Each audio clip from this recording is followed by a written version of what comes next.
Magandang araw mga ka-Alpha Adventure Farms. To para maiba naman, para hindi puro tungkol sa kambing at mga manok ang pinag-uusapan natin, no? Pag-usapan naman natin tungkol sa pabo. Ito. 1 or 2 days ago, nag-post kasi ako sa Facebook page. Sabi ko dito, itanong nyo mga gusto nyo itanong patungkol sa mga manok, pato, gansa, pabo, guinea fowls, rabbits, kambing, tupa, at baka. So, merong isang nagtanong patungkol sa pabo. So, naisipan ko na, sige, i-feature natin to para mahaluan naman ng ibang klase ng hayop yung mga video na napoproduce ko. Pero, may playlist din naman ako patungkol sa mga pabo. Pero hindi nga lang kasing dalas ng mga video na patungkol sa manok at kambing ang ipinapublish ko. So ito, para ma-refresh naman yung ating turkey playlist dyan sa YouTube channel ni Alpha Adventure Farms, sasagutin ko ang tanong ni Jeremy Acosta. Ito yung tanong niya. Okay. May feeding guide rin ba ang mga turkey, sir? Tulad ng mga heritage chicken? At tumugon naman ako, sabi ko, yes, I have a feeding program for turkeys. Ipi-feature ko sa next video. At ito na ngayon, Jeremy. So, paano ba ang feeding program? Naiintindihan ko kapag ginugel ninyo yung salitang feeding program for turkeys at kapag sinearch nyo yan sa mga Facebook groups, alam ko, sobrang limitado or madalas baka wala pa nga kayong makita na mga discussion or pagtuturo pagdating sa programa ng pagpapakain or programa sa pagpapakain sa ating mga pabo. Wala kayong makikita dyan. Sinubukan ko na rin yan nung ako ay nag-uumpisa na bago ako mag-umpisang mag-alaga ng pabo mga 4 or 5 years ago. Hinanap ko yan. Sumama ako sa mga Facebook groups na patungkol sa pag-aalaga ng pabo. Tinype ko doon, feeding guide, feeding program. Wala akong makita, no? Puro mga tipid tips. Kaya pag sinabi natin tipid tips, walang sukat yan, no? Basta lumobo ang butsi ng pabo, sa karaniwang magsasaka, yun na yun, no? Laman tiyan na sa pabo yun. Ang habol lang naman natin mabuhay siya at magkaroon ng laman-laman at para pag kinatay natin masatisfy tayo. Pero wala tayong feeding program. Hindi nakatakal, walang measurement at walang klase ng feeds. Walang programa in general, ano? Now, in the US, mayroon silang mga programa diyan. Now, yung mga pabo natin dito sa Pilipinas, karamihan sa mga inaalagaan nating mga pabo ay mga crossbreed na. Hindi sila kagaya ng mga broad-breasted turkeys sa US na silang inihahanda kapag Thanksgiving Day, no? Sa Pilipinas kasi wala naman tayong Thanksgiving Day na katulad sa US. Sa atin Pasko siya, no? In the US may Thanksgiving Day tapos may Pasko din. And hindi tayo karaniwang naghahanda ng pabo sa hapagkainan. Kaya yung mga turkeys natin dito ay hindi kasing laki usually ng mga pabo sa US. So ngayon, yung programa, yung feeding program dyan sa US ay hindi natin pwedeng i-apply dito sa mga crossbreed na mga pabo natin dahil may kaliitan usually yung mga pabo ng mga backyard racers. Maliban na lang kung backyard racer ka pero broad-breasted ang mga pabo mo, kagaya yung mga nasa US, ano? So, pwede mong sundin ngayon yung feeding program dyan ng mga pabo sa US. Dahil basta malaki ang hayop na pinapakain, sumusunod yung dami ng kinakain niya doon. Mas malaki ang hayop, mas marami siyang kakainin. Regardless kung manok o kambing pa ang pinag-uusapan. Mas malaking breed ng manok, marami ang kakainin yan. No? Kagaya sa Decal Brown versus Decal White, parehas na galing sa Decal Company yan, pero dahil mas malaki ang katawan ng bahagya ng Decal Brown kumpara sa Decal White, doon sa feeding program, mas maraming kakainin itong Decal Brown kaysa kay Decal White. Pagdating naman sa mga kambing, ganun din. kung Boer ang pinapakain mo, mas maraming kakainin yan kumpara doon sa native or hybrid na kambing lang natin dito sa Pilipinas. No? So, same thing with turkeys. So, ngayon, paano ba yung dinevelop ko na feeding program dito sa mga pabo na inaalagaan ko dito sa Alpha Adventure Farm? So, meron akong mga hybrid na pabo. No? Yung pinagko-cross ko na Royal Palm, Narragansett, Black Spanish at saka yung White Holland. No? Pinagko-cross ko ang mga yan at meron din ako mga purong White Holland, Black Spanish, Narragansett at saka yung Royal Palm. No? So ayan. So paano ko ngayon pinapakain ng mga to? Gaano karami from this age to that age at anong klase ng feeds from this age up to this age? So i-discuss ko sa inyo ngayon to, no? Dahil ako nag-develop ng feeding program kung ito, no, para sa farm, sa Alpha Adventure Farms ito, sa ulad ako. Na wala akong ipapakitang listahan dito, hindi ako nag-print na, no, para mabilis ang video lang naman ito. Gusto ko lang naman na sagutin yung tanong ni Jeremy Acosta. So, kuha na lang kayo ng ballpen at papel. Or, i-type nyo sa cellphone nyo habang nakikinig kayo, or kung nasa laptop or desktop computer kayo, i-type na lang ninyo sa notes ninyo, no? So, umpisahan natin sa unang linggo at magwawaka sa 21 weeks, 21-week-old pasulong, no? Hindi, 21 week old. 16 week old na lang, sa ika-4 na buwan niya, no? So, umpisahan natin. Week 1. Anong klaseng feeds ang kakainin muna niya from week 1 to week 4? Bago yan. Yung palang pabo, based on my studies, mas mataas na level ng crude protein ang kinakailangan ng pabo kumpara sa manok. At nagtatranslate din naman yon sa crude protein content ng karne ng pabo. No, nagtatranslate yun, mas mataas ang crude protein ng karne ng pabo kumpara sa karne ng manok. Kaya, more premium ang karne ng pabo kaysa sa karne ng manok o ng iba pang mga poultry animals for that matter. Now, hindi naman po pwedeng ganun kataas ang crude protein ng karne ng pabo, tapos hindi mo siya papakainin ng feed type na mataas din ng crude protein. No? Mga ngayayat ang pabo, no? Sinubukan ko na yan, no? Yung mga tipid tips na yan, nagre-reflect din sa katawan ng pabo, no? Yung mga pinupurong commercial feeds ko, kahit papaano bibilugin ang pitso. No? Hindi parang kapag dinakma mo yung pabo, pwede mo nang panghiwa ng carrots. yung pitso niya, matalim-talim. No? So ganito. Yung standard na crude protein requirement ng pabo, sa unang buwan niya ay nasa 28%. No? 26 to 28%. Yan ang range na yan. No? 26 to 28%. Now, doon sa second month niya, from week 5 to 5, 6, 7, 8, from week 5 to 8, 24% crude protein. Now, from week 9, 10, 11, 12, yung third month niya, week 9 to 12, ang crude protein requirement niya ay 22%. Now, from week 13, 14, 15, and 16, 13 to 16, ika-4 na buwan niya, no? Ay ano na yan, 19% crude protein na lang. And then week 17, 18, 19, 20, nasa 16% na lang. And then week 22 pasulong, yan 14% na lang ang kanyang crude protein requirement.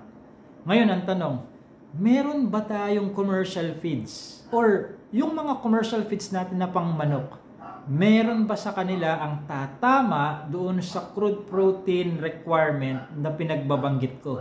Mula week unang buwan, pangalawang buwan, ikatlong buwan, ika-4 na buwan, pasulong, meron ba? Unfortunately, nasa 21.5% crude protein lang yung chicken feed na meron tayo dito na may pinakamataas na crude protein. Ano yun? Yun ang Chick Booster. Chick Booster, hindi na ako magbabanggit ng brand, para hindi sila malibreng promote sa video na ito. No? So, chick booster, 21.5% crude protein percent on a dry matter basis. Oh, may tumama ba doon? Saan siya pumasok na crude protein requirement? Doon sa pagkain niya from ikalimang buwan pasulong. Isipin niyo 'yon, yung pinakamataas na yung chicken feed natin dito sa Pilipinas na may pinakamataas na crude protein ay pasok lang siya doon sa crude protein requirement ng feeds na kailangan ng pabo sa kanyang ikalimang buwan na edad pasulong. So, anong gagawin natin ngayon? Ako, ginawa ko dahil pahirapan maghanap ng personally formulated na feeds na para talaga sa pabo. Makakagawa ka naman ng feeds na ganong kataas ang crude protein niya eh. Pero sariling gawa mo na yon. Hanap ka ng mga raw materials na mas mataas ang crude protein. No? So ngayon, ang ginagawa ko para hindi na rin extra gastos, kasi kung toro tumataas ang crude protein ng feeds, tumataas din ang presyo. Yun ang pinakamahalang presyo sa feeds, yung crude protein. No? Hindi man yung fiber, hindi man yung calcium, hindi man yung phosphorus, hindi man yung crude fat, no? Kundi yung protein. Now, so anong ginagawa ko ngayon? Pinagtsatsagaan ko yung chicken feed natin na may pinakamataas na crude protein. So paano ko nga ina-apply? Week 1, no? Week 1 to week 8 ang ginagawa ko. Week 1 to week 8. Ibig sabihin sa first 2 months ng buhay ng poult, sisiw na pabo, poult ang tawag diyan, no? Ay chick booster ang pinapakain ko. Week 1 to 8 chick booster. No? Tapos week 9 hanggang 16, no? Week 9 to 16, simula ng 3rd month niya hanggang sa wakas ng ika-4 niyang buwan ay chick starter naman. No? Week 9 to 16 chick starter. Tapos week 17, no? Week 17 hanggang mag-week 20, yun ang kanyang grower pellets, 16 to 20 grower pellets na yan. Tuloy-tuloy na yan, no? Week 17 to 20 grower pellets until doon sa magi-stop lang ang ini-stop ko lang ang grower pellets doon sa kapag nagsisimula na ako makapulot ng itlog. No? Usually at the age of 7 months, no? 7 to 8 months ng pabo. So week 17 to 20 naka-grower pellets ako, and then ini-extend ko pa yan. Ini-extend ko pa hanggang sa wala pa ako napupulot na itlog. So lumalampas ng week 20. Isagad na natin, sige, week 20, week 17 hanggang week 24. Week 17 to week 24 naka-grower pellets. So ibig sabihin, bawat feed type na pinagbabanggit ko ngayon ay tig to 2 months ang duration. I-recap ko ha.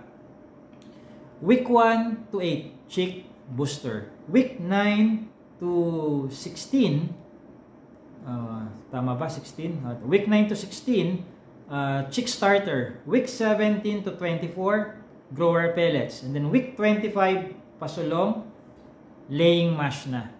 Mga feeds na pang manok ito. Para kahit pa paano makatipid ako, no? Kaysa sa maghanap ako ng customized or modified na feeds na pang pabo talaga, mas mahal ang babayaran ko. Dahil kung susundin ko strictly yung crude protein requirement ng pagkain ng pabo, mahal talaga ang babayaran ko sa feeds. Baka hindi lang doble ng cost ng pagkain ng manok. Okay? Ang ginagawa ko na lang, ini-extend ko na lang yung mga linggo na kung saan ganung feed type ang ginagamit ko. Sa manok kasi, 1 buwan lang yung chick booster. Pero sa pabo, 2 months ko. Okay? Sa manok, 1 buwan lang din ang chick starter. Pero sa pabo, 2 months ko ulit. 2 months na chick booster, 2 months na chick starter, 2 months na grower pellets, and then tsaka pa lang siya magle-laying mash. So 2, and then laying mash hanggang sa gusto mo na siyang katayin for whatever reason. Okay, so ganun ang feed type ko. Nakuha nyo yun, na-take note nyo. Ngayon, punta naman tayo doon sa gaano karami ang ipapakain. ilang gramo. Okay? So, uumpisahan ko sa week 1 at magtatapos sa week 16 kasi pagpatak ng week 16, kung ilang gramo ang ipinapakain ko sa kanyang week 16, pasulong yun na yun hanggang sa katayin mo na siya. Okay? So, una, week 1, gaano karami? So, 20 grams per head per day. Kung twice a day ka nagpapakain, yung 20 grams na yan, divide mo ng 2. 10 grams sa umaga, 10 grams sa hapon. Okay? So, week 1, 20 grams per head per day. Week 2, 25 grams per head per day. Week 3, 30 grams per head per day. Week 4, 50 grams. So, naglaktaw na tayo ha. Baka isipin nyo, by 5 ito. So, 20, 25, 30, and then 50 grams na on week 4. Week 5, 70 grams per head per day. Week 6, 90 grams per head per day. Week 7, 110 grams per head per day. Week 8, 130 grams per head per day. Week 9, 150 grams. Week 10, 170. Week 11, 190. Week 12, third month na niya to, 210 grams. Pangilan na to? 12. Week 13, 230 grams. Week 14, 250 grams. Week 15, no? Week 15 na tayo, 270 grams. Week 16, 300 grams na yan. Week 17, pare-parehas na yan na 300 grams. No? So, ulitin natin. Nagsimula sa 20, 25, 30, 50, 70, 90, 110, 130, 150, 170, 190, 210, 230, and then 250, and then 270, and then 300. Ano? 300 grams per head per day, pasulong na yan. On week 16, and then week 17, ganun din, 300 grams per head per day. Week 18, so on and so forth, 300 grams per head per day. O siya, naibigay ko na sa iyo yung feed type. No? Gaano katagal magpapakain ng chick booster, chick starter, grower pellets, laying mash, binanggit ko na. Gaano karami, ilang gramo yung papakain na ganong feed type per head per day sa bawat linggo ng kanyang buhay, binanggit ko na. No? At binanggit ko na rin yung kung magiging stricto tayo, ano ba dapat yung crude protein requirement ng feeds na kinakain niya sa bawat relatibo sa kanyang edad. No? Yung unang linggo niya, ay unang buwan niya dapat 26 to 28% ang kanyang crude protein. Second month niya dapat nasa 24%. Third month niya nasa 22%. Fourth month nasa 19%. And then fifth month nasa 16.5%. Sixth month 14%. All the way na yon, nasa 14% na pasulong. Dahil sa Pilipinas, sabi ko nga sa inyo kanina, ang crude protein na may pinakamataas, ang feeds natin na pangmanok na may pinakamataas na crude protein ay chick booster lamang. 21.5% crude protein. Kaya, in-extend ko na lang ng tigta 2 months yung bawat feed type na pangmanok dito sa Pilipinas. Okay? So, Jeremy, sana na-take note mo yun, ano? Pagkatapos, yung mga tinuturo ko sa inyo, maganda, learn them by heart and then you practice. Mami-memorize nyo yan. Saka, isang taon yung ginagawa yan. No? Kasi sa bawat edad ng pabo ninyo, ano na kayang kakainin ng pabo ko next week? Gaano kaya karami? Isang taon yung gagawin yan. Mami-memorize nyo kagaya ko. No? Kahit kaya wala kayong listahan, kabisado nyo. Okay? So, dun sa mga gusto pa lang bumili ng pabo naman, hybrid ang mga binebenta ko. Ano? Punta kayo sa website ni Alpha Adventure Farms, no? alphaadventure.com, and then click nyo yung menu doon sa taas. Click nyo yan. Tapos may drop down na lalabas. Puntahan niyo yung animals, and then click nyo yung turkeys. And then i-click nyo yung hybrid turkeys. Ayan, hybrid turkeys, nakasulat. Oh, ayan. Ayan, tapos scroll na lang kayo, dyan nyo makikita yung mga presyo, at saka mga payment options, pwede magbayad sa GCash or pwede nyong utangin gamit ang inyong credit card. Ayan, sa amin, kay Alpha Adventure Farms lang kayo, pwedeng bumili ng kahit na ano na pwede nyong utangin gamit ang inyong credit card. Ayan, meron na rin frequently asked questions sa baba, yung palagi nyong tinatanong para hindi pa ulit-ulit. Sinulat ko na rin sa baba. Babasahin na lang ninyo. Ayan. Dito, ipe-place ang order. Dito magbabayad. Pag nagbayad na kayo, meron kayong form na i-fill out. Ayan. No? May form na i-fill out. I-attach nyo yung proof of payment ninyo and then magre-reply kami or ako kung kailan yung i-schedule natin, kailan nyo pwedeng pick upin. Okay? Alright. So, sana may napulot kayong panibago. I'm sure panibago to kasi ngayon ko pa lang din-discuss sa YouTube channel ni Alpha Adventure Farms yung feeding program ko. Okay? This has been JC De Guzman of Alpha Adventure Farms. Salamat!